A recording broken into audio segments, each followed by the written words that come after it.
गेल्या असा भगवंताचा दावा करतात आणि उडून गेलेल्या चिमण्या परत ज्यावेळेस तुकोबराच्या खांद्यावर बसतात तेव्हा तुकोबराय सांगतात विषम गोवणी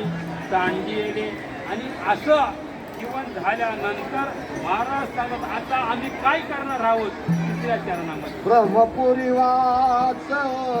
गरमे अखंड ब्रह्मपुरी वाच गरमे अखंड ब्रह्मपुरी वास गरमे अखंड ब्रह्मपुरी वास ब्रह्मपुरी वाच गरमे अखंड ब्रह्मपुरी वाच गरमे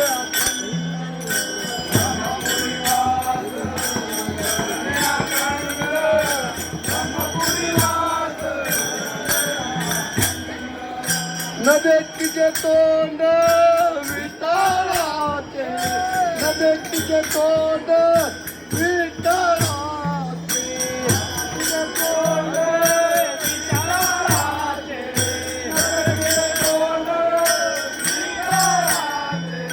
न देखीचे तोंड विटाळाचे न देखीचे तोंड विटाळाचे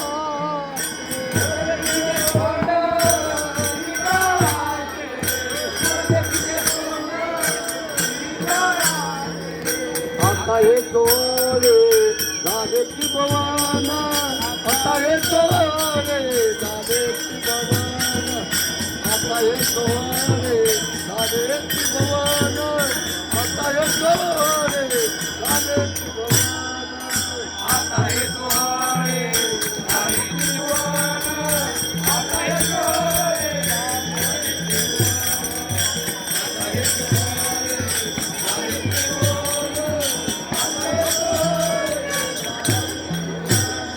ब्रह्मपुरी वास करणे आकंठ न देखील